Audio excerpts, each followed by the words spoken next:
माझा नमस्कार.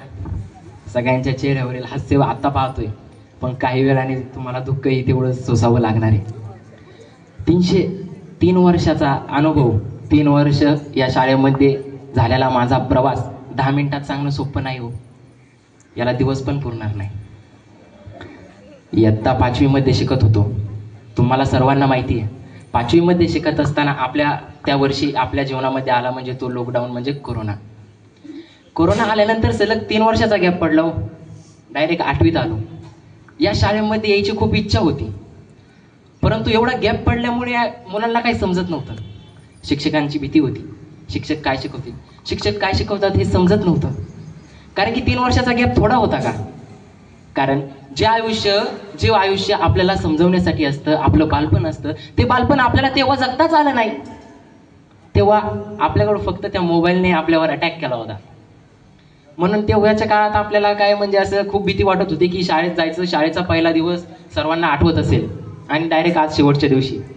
विद्यार्थी मित्रांनो, तेव्हा 8वीत येते आपल्याला लोंढे सर शिकवत होते. 2 मिनिटं इकडे लक्ष द्या, कुणी हालचाल जास्त करू नका. इयत्ता 8वी मध्ये लोंढे सर आपल्याला वर्ग शिक्षक होते. शिक्षणाची खूप मनामध्ये भीती होती. सर काय शिकवतात काय नाही याच्या आपल्याला काही भान नव्हते. शिकवलेलं काही समजत नव्हते. पण लोंढे सर आम्हाला त्यावेळी ना 75% पोर्शन हा आम्हाला शाळेच्या बाहेरील शिकवत होते.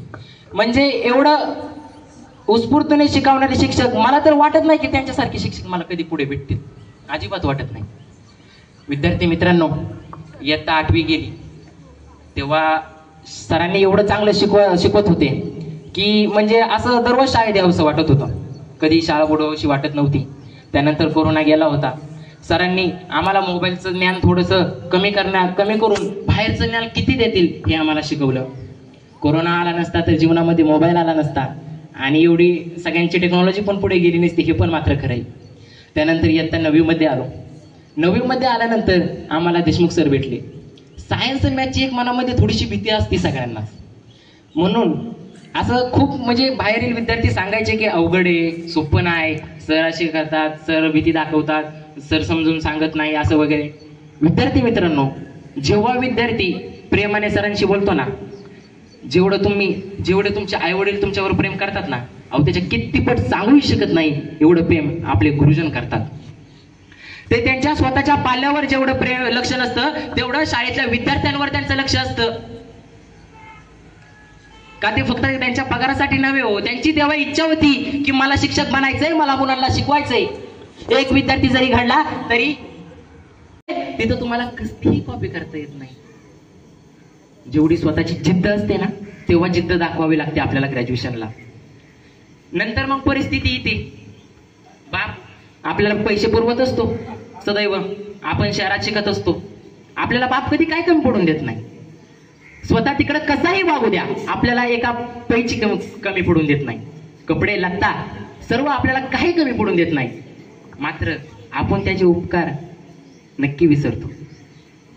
विद्यार्थी मित्रांनो, जेव्हा अभ्यास करू वाटत नाही तेव्हा फक्त आपला बाप काय काम करतो हे तुमच्या डोळ्यापुढे आलं पाहिजे. तुम्हाला कुणासाठी शिकायचंय? त्यांचं म्हणणं असं नाहीये की मुलांनी आम्हाला शिकून मोठं करावं. फक्त त्यांना अभिमान हवाय. माझा मुलगा शिकला पाहिजे, माझा मुलगा पुढे काहीतरी अधिकारी झाला पाहिजे. उदाहरणार्थ सांगायचं झालं तर कांबळे सर रेव्हेन्यू असिस्टंट झालेत. मुंबईच्या मंत्रालयामध्ये महसूल सहाय्यक झालेत. पहा ना, त्यांच्या वडिलांना आता किती अभिमान आहे. का बरं तुम्हाला समजत नाही?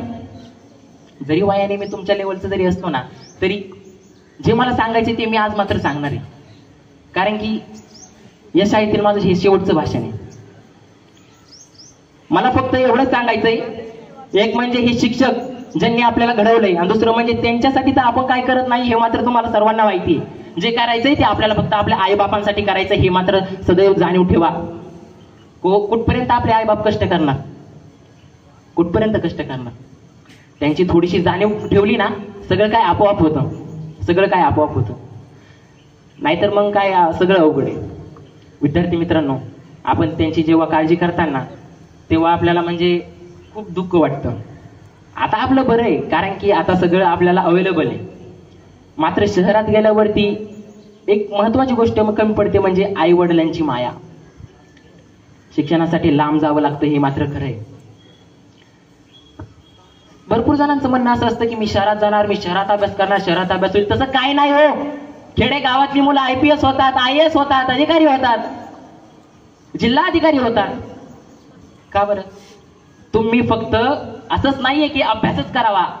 दुसरा पॉइंट म्हणजे माझा घरच्यांना थोडी मदत करा. 25% मुलं अशी आहेत की अभ्यासाच्या नावात खूप काही होतं, खूप काही. विद्यार्थी मित्रांनो, त्यानंतर देशमुख सर होते. ते शिक्षक ही इतके चांगले शिक्षक होते की प्रत्येक मुला मुलीला समजून घेणारे शिक्षक आम्हाला या शाळेमध्ये भेटले. शिक्षणाची कधी भीती वाटली नाही आणि असं कधी वाटलंच नाही ते शिक्षक आहेत, कारण ते कायम आमच्याशी मित्रांप्रमाणेच वागत होते. कोणती गरज आम्हाला लागतीये, अहो पैशाची ही गरज असू द्या, ही त्यांनी गरज आम्हाला कायम पूर्ण केलेली होती. कोणत्या गोष्टीची त्यांनी आम्हाला अडचण येऊन दिली नाही. प्रत्येक गोष्ट लागेल ती गोष्ट आम्हाला वेळत्या वेळी मिळत होती. आपली एवढीशी छोटी शाळा असूनही छोटीशी शाळा असूनही आपल्या शाळेने खूप काही मोठे काम केलेले आहे, एवढं मात्र खरं आहे.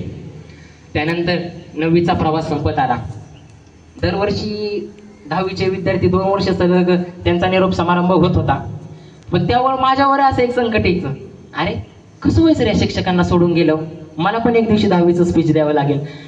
त्या 2 वर्ष मी त्यांना शुभेच्छा देत होतो 10वीच्या निरोप समारंभाच्या, आणि आज वेळ ती माझ्यावर आली आहे, तर माझ्यावर किती संकट आहे हे मी तुम्हाला सांगू पण शकत नाही. विद्यार्थी मित्रांनो, आज तुमच्या सगळ्यांच्या चेहऱ्यावरील हास्य खूप चांगले, पण तेच मला समजतंय 7 ते 15 दिवस आता 10वीच्या परीक्षेचा अभ्यास करण्यासाठी घरी होतो, तर अहो कसलंच करमत नव्हतं.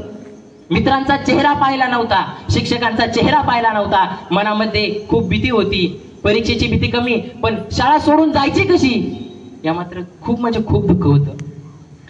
इयत्ता 10वीमध्ये आल्यावर आम्हाला बोंबे सर होते. सर्वांनी सांगितलं होतं की बोंबे सर खूप कडक, बोंबे सर मारतात, बोंबे सर. अहो मारतात, पण कशासाठी मारतात? तुम्हाला तुमच्या घरची मारत नाही का? अहो शिक्षकांची जेव्हा आपल्याला भीती वाटते ना, तेव्हाच आपण अभ्यास करतो हे मात्र खरं आहे, आणि ही काळाची गरजच राहिलेली आहे. कारण पालकांमुळे शिक्षकांवर आजकाल दाब पडत आहे. शिक्षकांना मुलांना म्हणजे माराय पण येत नाहीये. ही कोणती आहे म्हणजे आजची खूप काळाची गरज आहे. मुलांच्या मनात शिक्षकाची अजिबात भीती राहिलेली नाहीये. जेव्हा भीती असते तेव्हा मुलगा अभ्यास करतो, एवढं मात्र खरं आहे. मी सांगतो, मला मान्य 80% मुलं अशी असतात की त्यांच्यावर प्रेम केल्यानंतर ते नक्कीच अभ्यास करतात, त्यांना समजून सांगितल्यावर ते नक्कीच अभ्यास करतात, हे सगळं खरं आहे. पण 20 ते 25% मुलं आपल्याला अशी पाहायला भेटतात की त्यांना सुधारायचं काम मात्र त्यांना करावं लागतं. असे हे बोंबे सर होते. त्यांनी पण आम्हाला कधी कोणत्या गोष्टीची कमी पडून दिली नाही. कोणती स्पर्धा असो काय असो, मी त्यांच्या संग जात होतो. खूप म्हणजे ते पण शिक्षक म्हणजे खूप मनाला भावणारे शिक्षक आहेत. इयत्ता 10वीमध्ये सायन्स मॅथ सारखे असे अवघड विषय त्यांनी आम्हाला खूप सोप्या पद्धतीने शिकवले, याची मात्र आम्ही त्यांचे सदैव ऋणी राहू. विद्यार्थी मित्रांनो, काही विसरला ना तरी ह्या आठवणी मात्र कधी विसरू नका, एवढाच माझा शब्द आहे. सांगायचं झालं तर या शाळेला मी तर कधी विसरू शकत नाही, आणि तुम्हाला सर्वांना पण मी कधी विसरणार नाही. आणि शिक्षकांचे ऋण नक्की तुम्हाला व्यक्त करायचे असतील, जर शिक्षकांचे उपकार तुम्हाला फेडायचे असतील, तर तुम्हाला काहीतरी करून दाखवावं लागेल. जेव्हा तुम्ही काहीतरी करून दाखवताना तेव्हाच त्यांच्या मनाला त्यांचे उपकार आपले फेडतील. विद्यार्थी मित्रांनो, सर्वांनी अभ्यास करावा हीच त्यांची इच्छा असते. बाकी त्यांना तुमच्याकडून काहीच नकोय. तुम्ही अभ्यास करावा एवढंच त्यांना वाटत असतं. आपल्या शाळेतील, आपल्या गावातील, आपल्या तालुक्यातील, आपल्या जिल्ह्यातील मुलं मोठ्या मोठ्या पदावर जावीत असंच त्यांना फक्त वाटत असतं. आपण आपल्या आई बापाच्या कष्टासाठी काहीतरी केलं पाहिजे विद्यार्थी मित्रांनो. कारण की आपण कोण फर्स्ट क्लास मधली मुलं नाही आहेत, आपण सगळी शेतकऱ्याची मुलं आहेत. म्हणून आपल्याला आपल्या शेतकऱ्याच्या बापाची जाणीव असली पाहिजे. असं उगाच फिरणं, शाळेत लक्ष न देणं हे खूप चुकीचे गुण आहेत. विद्यार्थी मित्रांनो, आज आपल्याला काहीही समजत नाहीये. आजही आपण बालक आहोत. मी स्वतः सांगतो, स्वतः जेव्हा तुमची 12वी होती आणि जेव्हा तुम्ही ग्रॅज्युएशनला बाहेर शिकायला जाता, तेव्हा कळते की आपली लायकी काय. 11वी 12वी 10वी होत्यात कोप्या थोड्याफार, ग्रॅज्युएशनला जाता पुढच्या स्पर्धा परीक्षा एवढ्या अवघड आहेत. कारण की तब्बल 3 वर्ष झालं या शाळेत शिकत असल्यामुळे मला माहिती आहे मुलं इथलची कशी आहेत, त्यांना आता काय सांगण्याची गरज आहे हे सगळं मला माहिती आहे. पण तरी पण मला माहिती आहे किती सुधारणार आहेत आणि किती नाही. पण एवढं मात्र सांगतो, या जगात आजकाल इमानदारीला सुद्धा कमी किंमत आहे, एवढी किंमत पैशाला वाढलेली. ही सध्याची सत्य गोष्ट आहे, सॉरी हकीकत आहे की आज पैशाला एवढी किंमत आहे की त्याच्या पुढे काहीही खरं नाही. जर पैसा कमवायचा असेल तर काहीतरी करावं लागेल, पण तो पैसा मात्र चांगला असावा. दुसऱ्या बाजूचा पैसा नकोय, त्या पैशाचा पुढे काही उपयोग नाहीये. एवढं मात्र माझं ऐकून घ्या. आणि ही वेळ निघून गेलेली नाहीये, अजिबात गेली नाहीये. आता फक्त आपण 10वी मध्ये आहोत. तब्बल आणि 5 वर्ष शिकायचे, 2 वर्षांनी मग तुम्ही नोकरीला लागणार आहे. अजिबात वेळ निघून गेली नाही. काही टेन्शन घेऊ नका. तुम्हाला काहीच येत नाही ना, काही टेन्शन घेऊ नका. 10वी पास करा आणि जी काही सुरुवात करा आपल्या नव्या आयुष्याला. कुठेच कमी पडू नका, कुठेच कमी पडू नका. अहो काय दररोज 1 तास अभ्यास केला तरी खूप होतो, खूप खूप खूप. हे मलाही सुद्धा माहित नव्हतं, हे मला आत्ताच कळलेलं आहे. असं समजू नका की मी पण खूपच अभ्यास करतो, असं काही नाही. पण जरी 75% जरी अभ्यास केला ना, बाहेरचं ज्ञान असणे आवश्यक आहे. माणसात वागायचं कसं, माणसात बोलायचं कसं, हे पण तुम्हाला समजणं खूप आवश्यक आहे, खूप आवश्यक आहे. दररोज 1 तास जरी अभ्यास केला ना, जे शिक्षक शिकवतात, मी 8वी 9वी साठी सांगतो, जे आम्ही चूक केलेली आहे ना ती सांगतो. जे शिक्षक शिकवतात, आज हा धडा शिकवला की फक्त तेवढंच जरा रिव्हिजन करा, बास. 80% प्लस करायला बाकी काहीच लागत नाही, काहीच. एवढंच हवंय आपल्याला. पण तुमचं कसं आहे बघू.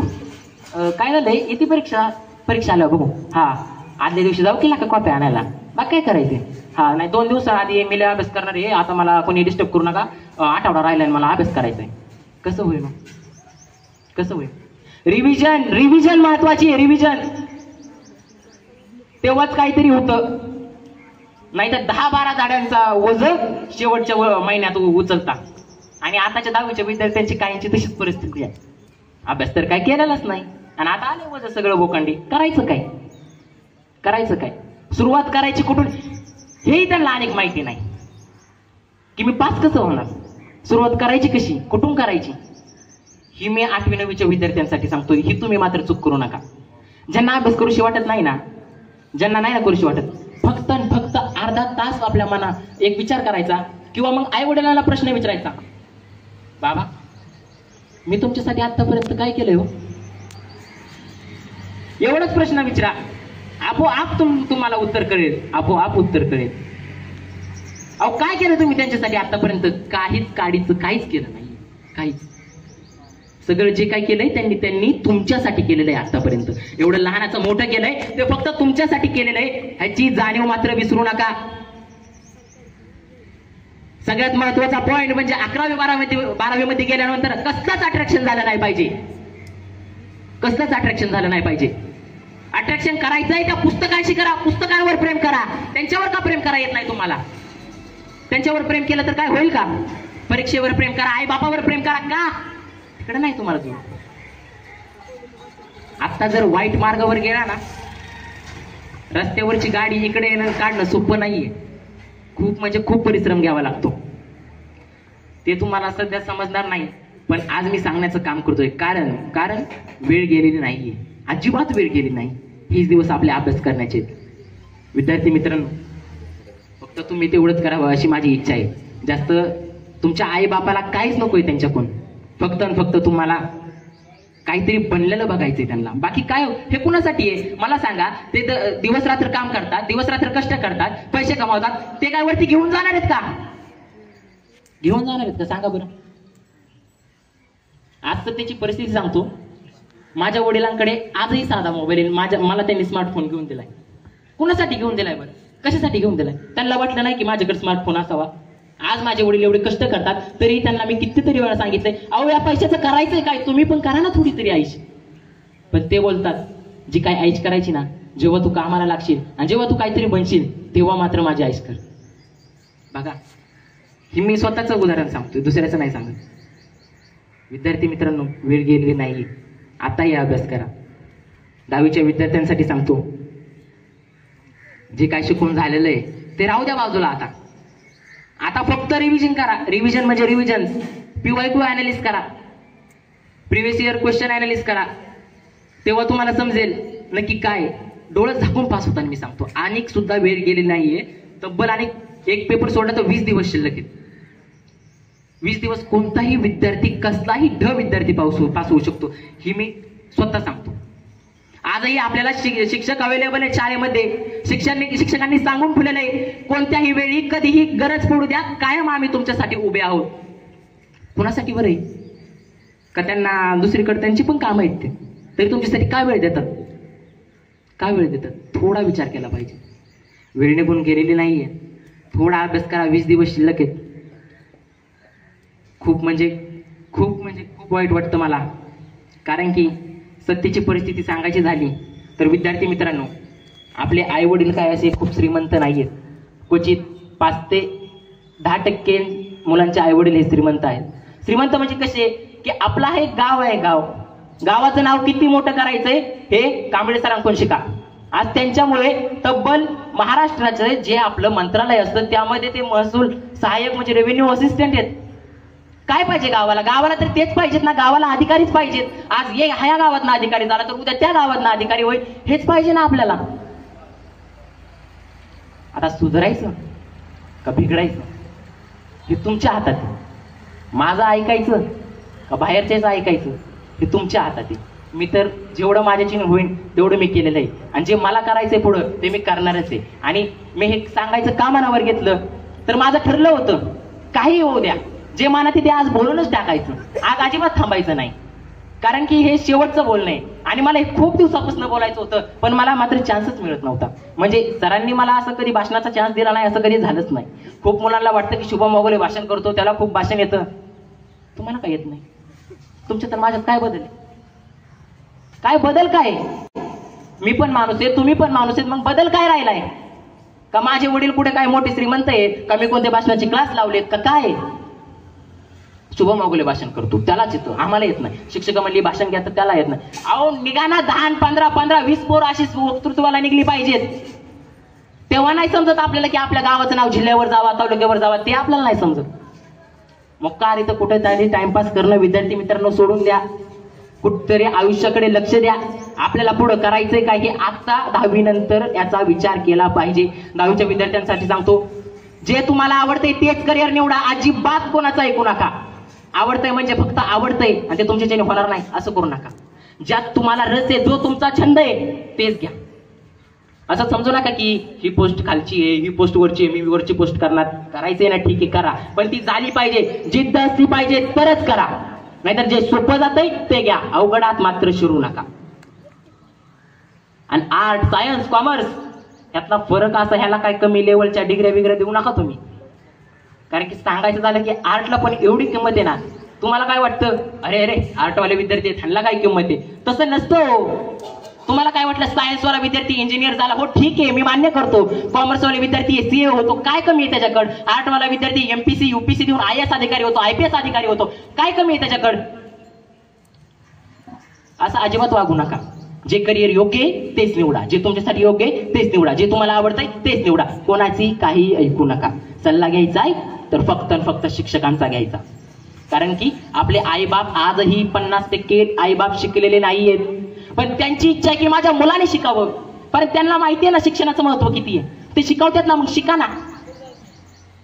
म्हणून कोणताही गैरसमज करू नका, मला इकडंच जायचंय, मला तिकडंच जायचंय, असं करू नका. जे तुम्हाला पटतंय, जे तुम्ही करणार आहे तेच करा. कारण आयुष्यानंतर सगळ्यात पॉइंट बदलतो म्हणजे तो नंतर 10वीचा. कारण 10वी नंतर तुम्हाला विषय घ्यावा लागतो करिअर. 10वी नंतर खरं सांगायचं झालं की आपल्या आयुष्याची सुरुवात होते, म्हणजे होतेच 10वी नंतर. तेव्हा आपल्याला परिस्थिती पण कळते आणि तेव्हा आपल्याला आपण कुठे कमी पडलो, आपण काय कमी पडलो हे कळतं. मी कांबळे सरांना विनंती करतो की आपण मनोगतात नक्कीच विद्यार्थ्यांना सांगावं की आपण तयारी कशी केली, कधी केली. तुम्ही इकडे स्पर्धा परीक्षा देण्याचाच का मार्ग निवडला हे मात्र तुम्ही नक्कीच विद्यार्थ्यांना सांगा. तुम्ही कोणत्या प्रकारे अभ्यास केला, तुम्ही कसा अभ्यास केला, कोणत्या पुस्तकांचा अभ्यास केला, काय करावं लागतं हे मुलांना सांगा. म्हणजे एक मुलांच्या मनामध्ये एक अशी जिद्द निर्माण झाली पाहिजे की ते मला करायचंय, ते मी करणारच, तिकडं काही होऊ द्या. ते 4-2 असतातच, अरे मला इंजिनियर व्हायचंय, करू का रे? अहो तुम्ही त्याला काय विचारताय, तुम्हाला व्हायचंय मग तुम्ही करा ना. दुसऱ्यांना विचारण्याची गरज काय? विचार तर शिक्षकांना विचारा, होय सर हे लागतंय मला करायचंय, ह्यामध्ये काय कमी आहे, हे मला जुळेल का? शिक्षकांना विचारा, जे काय अधिकारी आहेत त्यांना विचारा, शाळांना व्हिजिट द्या, जायचंय तर शाळांना पर्यटन स्थळे काढा, शाळा फिरा, असे कुठेही गैरटवाणी फिरू नका. 3 महिने 10वी झाल्यानंतर पूर्ण विचार करायचा आणि मगच आपलं आयुष्य निवडायचं. शाळा फिरा, कुठे शाळा चांगली आहे, कुठे काय आहे, सगळं हे पाहिल्यानंतरच आपले आयुष्य निवडा. तसं उगाच बिनधास्तवाणी जायचं, तरी कोणत्या शाळेत जायचं आणि 2 वर्ष 11वी 12वी घालवायची, सगळ्यात मोठी चूक आहे. सगळ्यात मोठी चूक आहे. कारण की आज परिस्थिती अशी आहे, स्पर्धा परीक्षा खूप वाढत चाललेली आहे, खूप म्हणजे खूप. 90% पडले तरी खूप कमी ऍडमिशन भेटते. आजची परिस्थिती. विद्यार्थी मित्रांनो, टक्केवारी तर इम्पॉर्टंट आहे आणि ती तर लागतेच. आजची परिस्थिती ही फक्त शिक्षणावर चाललेली आहे आणि आजचे नॉलेज तर एवढे लांब गेलेले आहे ना, पुढे काय होईल मी पण सांगू शकत नाही. म्हणजे सांगूच शकत नाही, कोणच सांगू शकत नाही की पुढे काय होईल. कोणच की टेक्नॉलॉजी आज इथे आहे, कुठं जाईल कोणच सांगू शकत नाही. तुम्हाला फक्त काहीतरी बनायचंय, काहीतरी करायचंय. ते कोणासाठी करायचंय शेवटचं लक्षात ठेवा. शेवटचं, आपली आई रानात खुरपायला जाते, कामाला जाते, आपला बाप शेतकरी. हे करायचंय फक्त त्याच्यासाठी करायचंय, हे कोणीच विसरू नका. तर सर्वांना, जे 8वी 9वी मध्ये आहेत त्यांना आणि 10वीच्या विद्यार्थ्यांना परीक्षेसाठी खूप म्हणजे खूप शुभेच्छा, खूप म्हणजे खूप मनापासून शुभेच्छा. आणि यांना तर मी कधी विसरणार पण नाही आणि विसरणं हे शक्यच नाही आहे माझ्याच्यानी. आणि शिक्षकांना मी कधी विसरणार नाही, एवढे मात्र बोलतो. आणि माझे काय चुकले असेल बोलताना तर माफ करा, कारण मला पण एवढा अनुभव आहे, तुमच्यापेक्षा जास्त अनुभव आहे. परंतु जे काही मी बोललोय ते खूप हाय लेवलचं बोललोय, त्यामुळे काय चुकलं असेल तर माफ करा. आणि जे आवडलंय ते मात्र मनात घ्या. धन्यवाद. जय हिंद, जय महाराष्ट्र, जय कर्मवीर, जय शिवराय.